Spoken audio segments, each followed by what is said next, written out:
క్రైస్తవులు ఇకపై మెజారిటీగా లేని 4 దేశాలు. 1. United Kingdom. 2020లో క్రైస్తవుల సంఖ్య మొదటిసారిగా 50% కంటే తక్కువగా పడిపోయింది. కేవలం 49% మందిని మాత్రమే క్రైస్తవులుగా గుర్తించారు. యూకే మతపరమైన మెజారిటీ లేని దేశంగా మారింది. ఒకప్పుడు బ్రిటిష్ గుర్తింపుకు కేంద్రంగా ఉన్న చర్చ్ ఆఫ్ ఇంగ్లాండ్ ప్రభావాన్ని కోల్పోయింది. చారిత్రాత్మకంగా ఇది వలసపాలన మరియు సామాజిక సోపానక్రమాలకు మద్దతిచ్చింది. ఇది యువ, మరింత ప్రగతిశీల తరాలను దూరం చేసింది. ఇంతలో వలసలు మత వైవిధ్యాన్ని పెంచాయి. ముస్లింలు ఇప్పుడు జనాభాలో 6.5% ఉన్నారు. హిందువులు, సిక్కులు మరియు ఇతరులు కూడా పెరుగుతున్న సమాజాలు. కానీ ఈ సమూహాలలో ఏవీ మెజారిటీగా మారడానికి దగ్గరగా లేవు. 2. ఫ్రాన్స్. ఐరోపాలో అత్యంత లౌకిక దేశాలలో ఫ్రాన్స్ ఒకటి.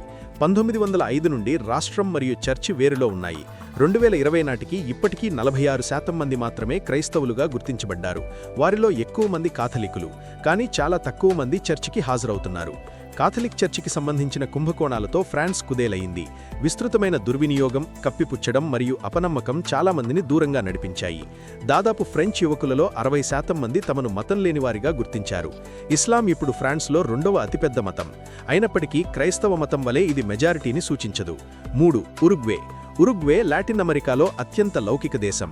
2020లో ఉరుగ్వే వాసులలో 44% మంది మాత్రమే క్రైస్తవులుగా గుర్తించబడ్డారు. ఇంతలో దాదాపు 52% మంది ఎటువంటి మతపరమైన అనుబంధాన్ని నివేదించలేదు. ఈ మార్పు దశాబ్దాల క్రితం ప్రారంభమైంది. ఉరుగ్వే విడాకులు, గర్భస్రావం మరియు స్వలింగ వివాహాలను చట్టబద్ధం చేసిన మొదటి దేశాలలో ఒకటి. కాథలిక్ చర్చ్ ఈ మూడింటిని వ్యతిరేకించింది. దీనివల్ల చాలామంది ఉరుగ్వే వాసులు మతాన్ని సంబంధం లేనిదిగా చూడడానికి దారితీసింది. నేడు చాలామంది అధిక శక్తిని నమ్ముతారు, కానీ వారు వ్యవస్థీకృత మతాన్ని అనుసరించరు. 4. ఆస్ట్రేలియా.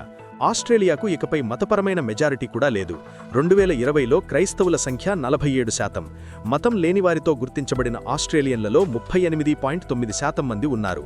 ఇది 2006లో కేవలం 18.7% నుండి పదునైన పెరుగుదల. మార్పు స్థిరంగా మరియు తరతరాలుగా. వృద్ధులు, ఎక్కువ మంది మతపరమైన ఆస్ట్రేలియన్లు మరణిస్తున్నారు. యువకులు మతం పట్ల ఆసక్తి తక్కువ. కాథలిక్ చర్చ్ ఇప్పటికీ అతిపెద్ద తెగ, కానీ అది తగ్గిపోతోంది. దుర్వినియోగ కుంభకోణాలు మరియు మారుతున్న విలువల కారణంగా.